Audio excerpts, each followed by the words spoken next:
क्या है आध्यात्म? दर्शन, चिंतन धारा, विद्या या संस्कृति की परंपरागत विरासत। आध्यात्म दर्शन यानी जीवन का शाश्वत सत्य। मानव जीवन से जुड़े शाश्वत सत्यों को जानिए और समझिए उपासक डॉक्टर सोहन राज तातेड़ से हमारे खास कार्यक्रम आत्मविज्ञान में।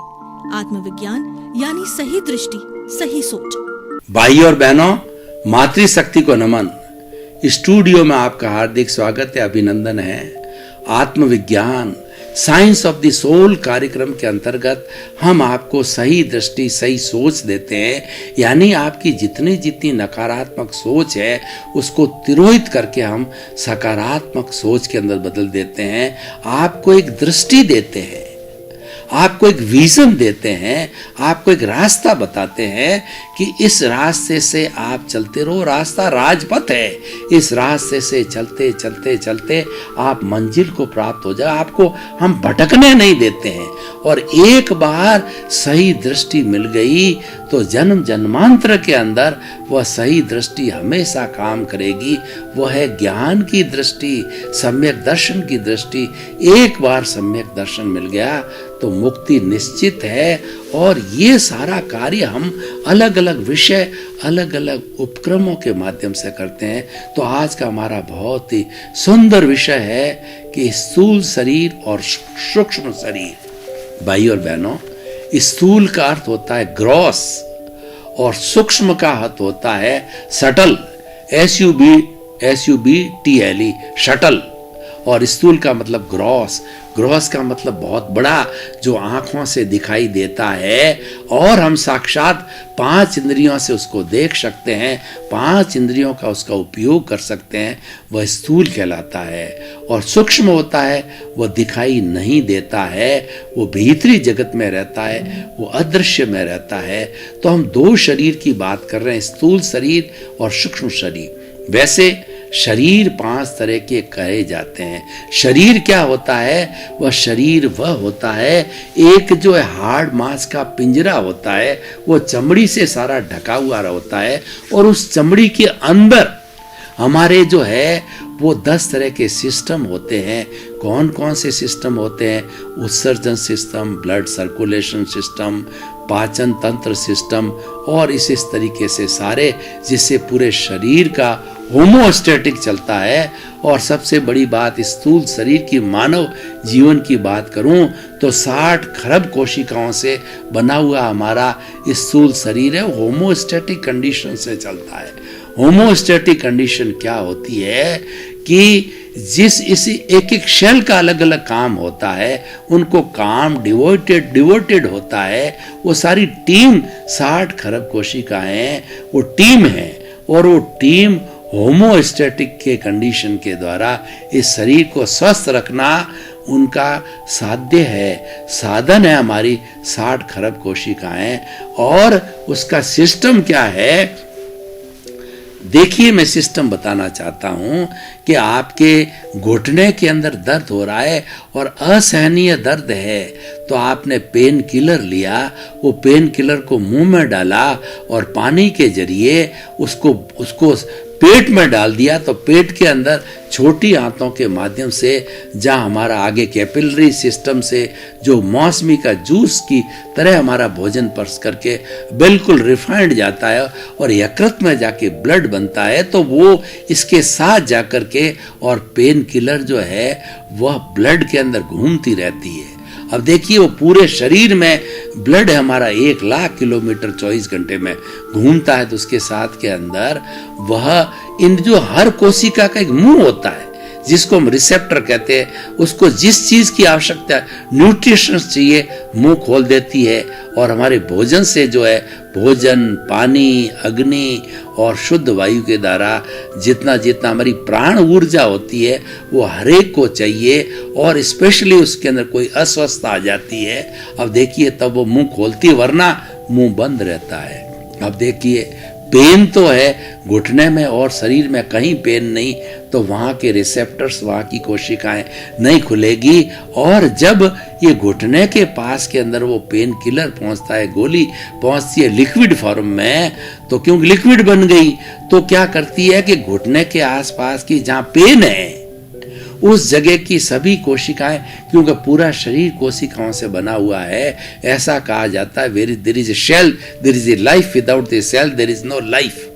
और एक एक शेल अपने आप में एक पावर हाउस होता है। एक सेल के केंद्र में न्यूक्लियस होता है, न्यूक्लियस में क्रोमोसोम्स होते हैं, क्रोमोसोम्स में जीन्स होता है, डीएनए होता है, आरएनए होता है, और पूरा शरीर का मिश्रण। हर जीन्स का एक एक अपना कार्य होता है, आनुवांशिकी उसी से होती है, ये जेनेटिक इंजीनियरिंग। तो अब वहाँ रिसेप्टर खुले हमारे जो है वो वहाँ के घुटने की जो है हमारी कोशिकाओं सेल्स के, और उन्होंने सारा जितना भी जो लिक्विड था ब्लड, वो ब्लड के साथ आया, पेन किलर सारा खींच लेती है, और खास खींच करके जहाँ जहाँ दर्द है वहाँ की कोशिकाओं के अंदर वो समा जाता है, एक गोल चक्रा बन जाता है, और उस जगह का 24 आवर्स के अंदर 20 घंटे में 10 घंटे में वो पेन विलीन हो जाता है, और घुटने का सारा दर्द ठीक हो जाता है पेन किलर के माध्यम से। तो भाइयों बहनों, आप देखिए 60 खरब कोशिकाएं इस शरीर को स्वस्थ रख सकती है, तो क्या छोटी इकाई और वो एक साथ शांतिपूर्ण शह स्थिति रहती, किसी का विरोध नहीं करती है, टीम वर्क करके और शरीर को होमोस्टैटिक कंडीशन से स्वस्थ रखती है।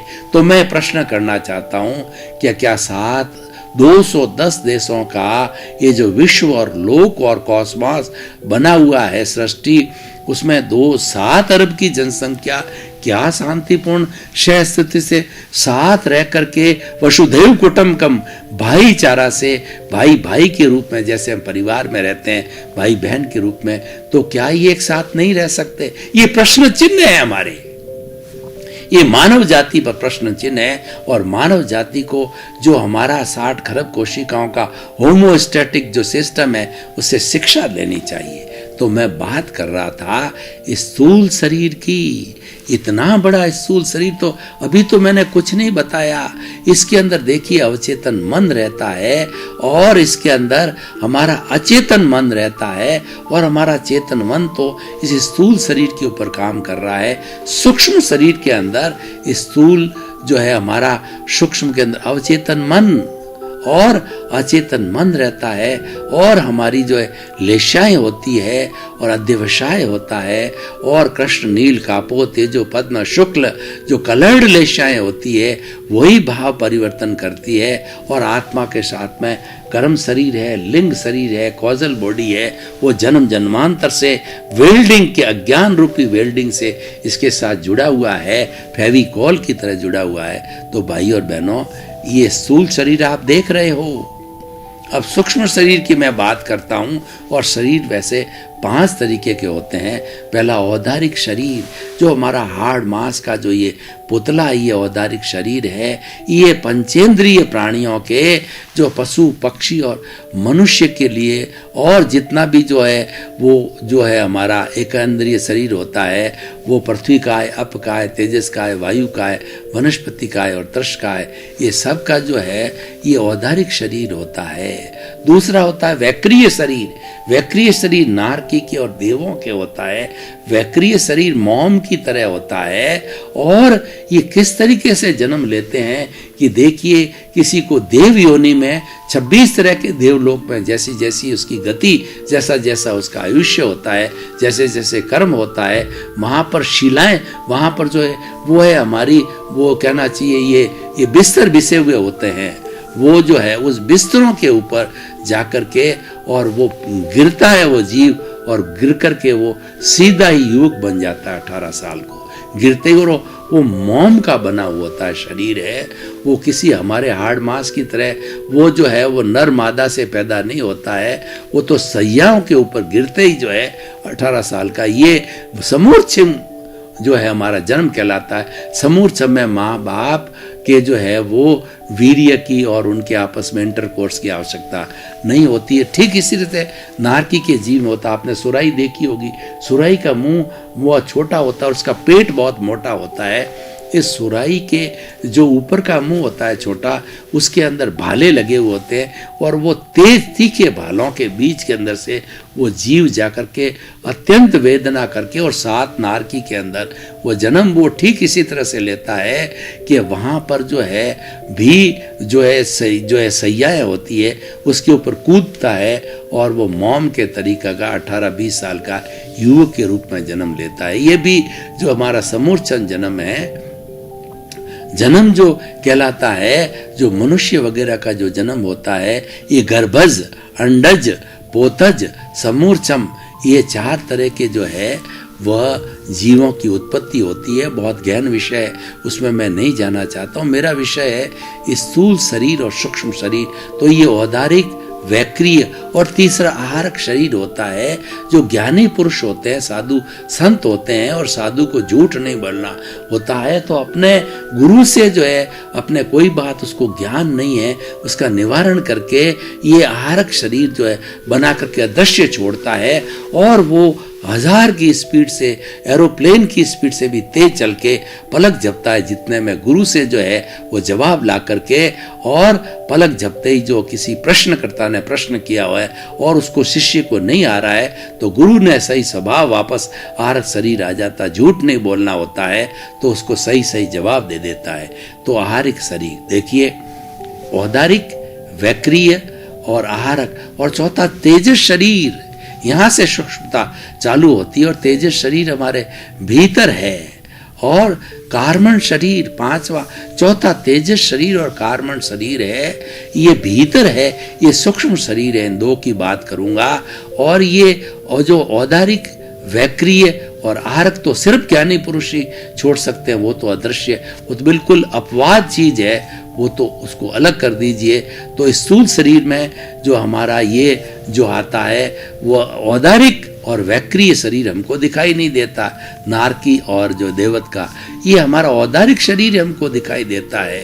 तो स्थूल शरीर हो गया। अब सूक्ष्म शरीर में जाते हैं। सूक्ष्म शरीर के अंदर तेजस शरीर है। तेजस शरीर है, इसको हम कहते हैं अवचेतन मन। ये फ्राइड ने जो है 3 तरह के मन बताए।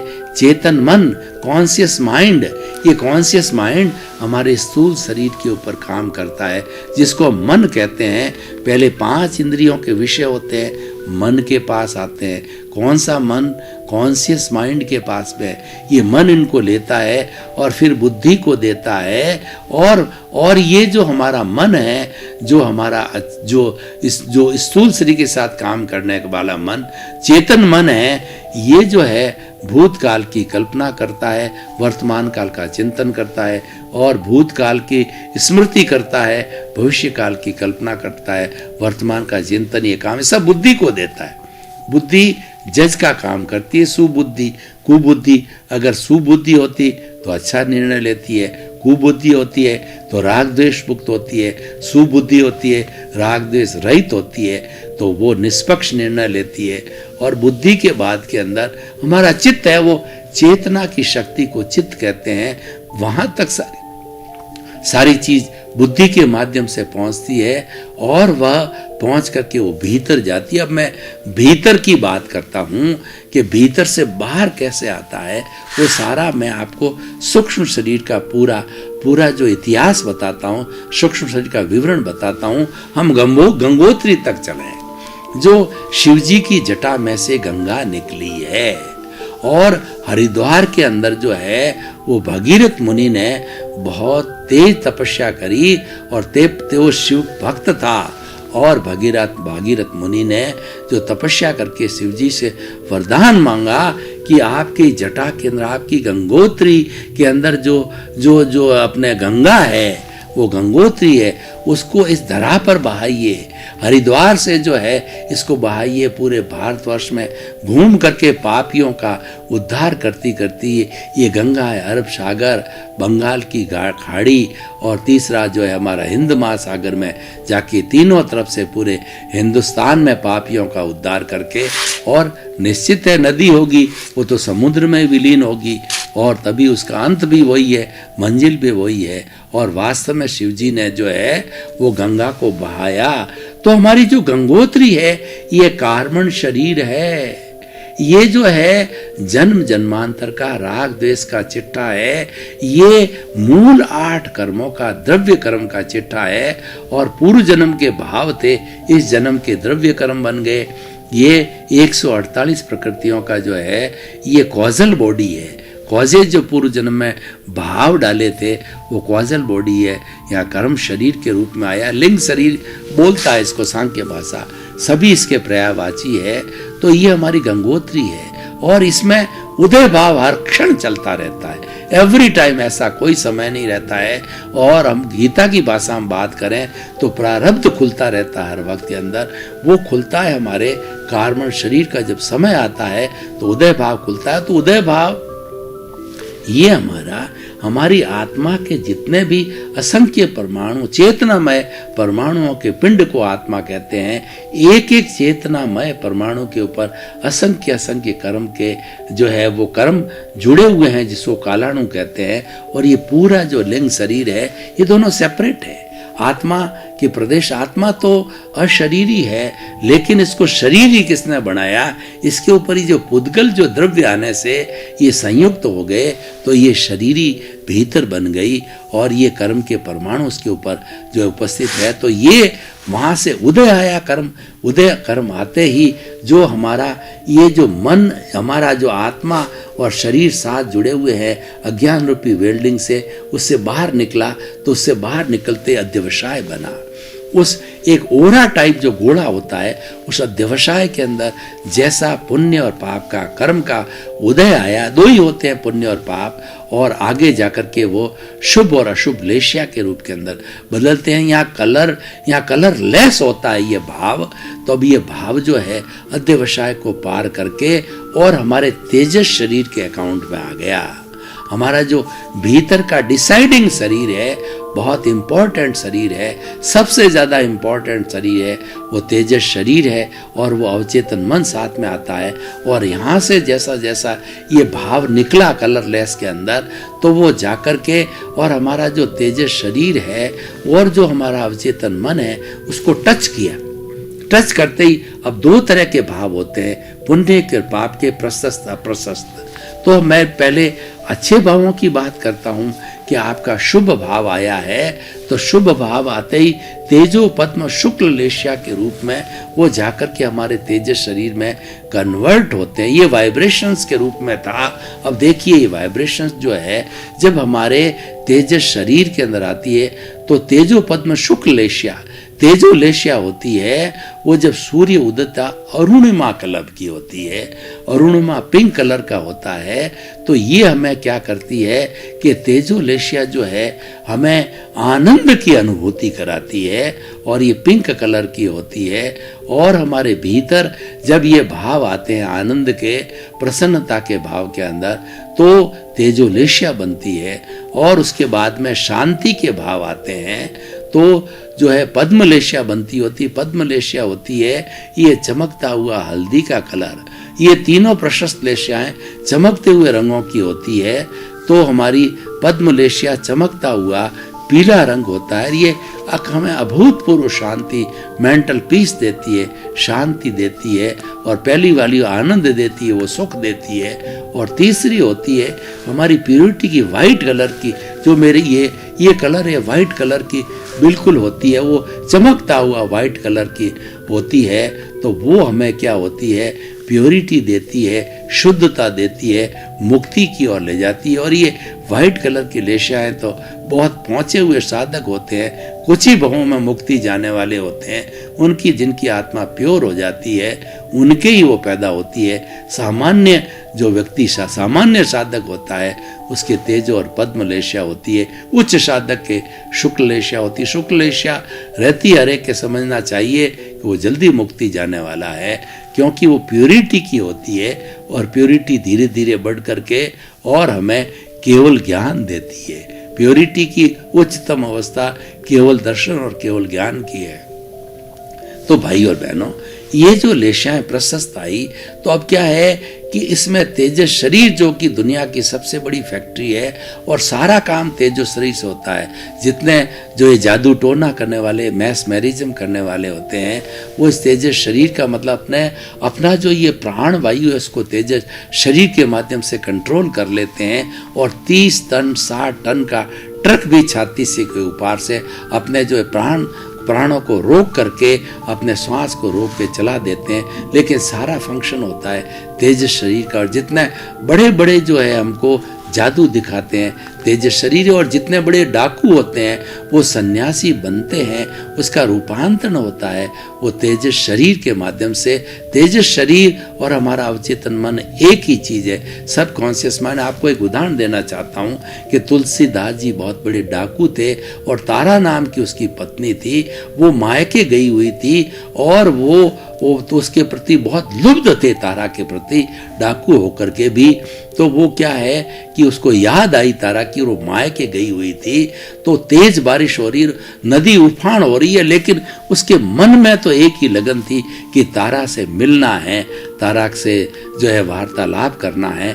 तो वह उस उफनती नदी के अंदर बहती और बरसात के, भयंकर बरसात के, और जो बिजली कड़कड़ा रही है उस मौसम के अंदर वो तैरते तैरते अपने ससुराल चले गए। अब वो तारा ऊपर के मकान के अंदर, ऊपर के कमरे में रहती थी, वहां पे बहुत बड़ा लंबा गहरा सर्प लटक रहा था। तो वो सर्प, और उस सर्प को रस्सी समझ करके वो तारा के कमरे में आ गया।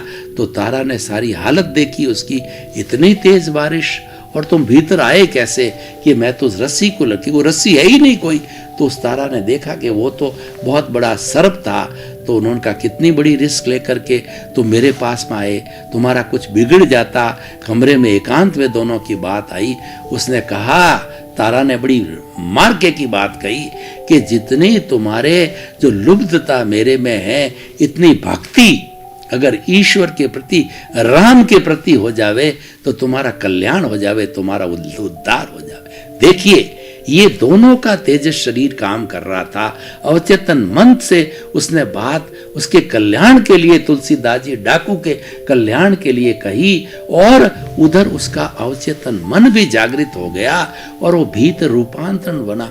अरे, उसने तो मेरी आंखें खोल दी कि इस जो है ये हाड़ मांस का जो तारा का जो रूप है, उस पे, उस खाली चमड़ी पे लुब्ध हुआ, लेकिन भीतर इसके प्रभु विराजमान है और प्रभु मुझे प्रभु बनने की बात कह रहा है, मुझे अपना जो जोश जगा रहा है। तो दोनों का अवचेतन मन, दोनों का तेजस शरीर जागृत हुआ और डाकू से रूपांतरण हुआ तुलसीदास जी का, और तुलसीदास जी राम भक्त बन गए।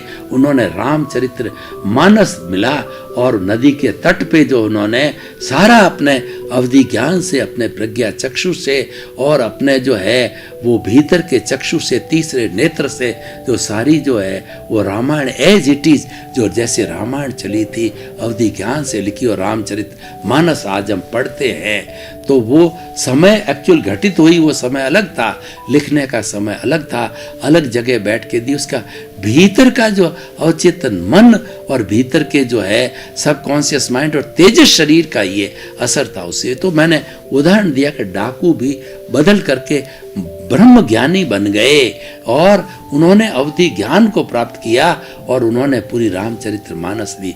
तो मैं मेरे मूल विषय पे आता हूँ, सूक्ष्म शरीर।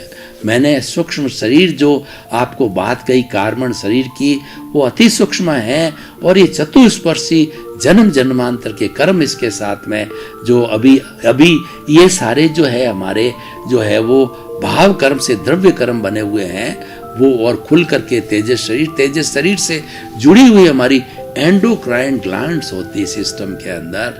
तो एंडोक्राइन ग्लैंड्स जो है वो जैसे जैसे तेजो पद्म शुक्ल लेशाएं, अच्छी शुभ लेशाएं के आती है, संपर्क होती है वो लिक्विड में बदल जाती है। भाई और बहनों, आपका बहुत बहुत धन्यवाद। आप आत्मविज्ञान कार्यक्रम बराबर देख रहे हो, हमको बराबर फीडबैक मिल रहा है। आपका और मेरा जो तारतम्य तादाद में इस बात का द्योतक है कि मुझे भी सत्संग करने में आनंद आ रहा है, आपको सत्संग सुनने में आनंद आ रहा है, इसलिए हम दोनों भाव विभोर हो गए। और ये 25-27 मिनट का समय कब निकल गया ना आपको पता पड़ा ना मेरे को पता पड़ा, क्योंकि हमारा उद्देश्य जगत कल्याण हो, जय जगत हो, जगत के सब जीवों को सुख मिले, शांति मिले, आनंद मिले, सबका मंगल हो, सबका सर्वोदय हो, कि आपके प्रति शुभ भावना, मंगल भावना। आत्मविज्ञान में आत्मविज्ञान यानी सही दृष्टि, सही सोच।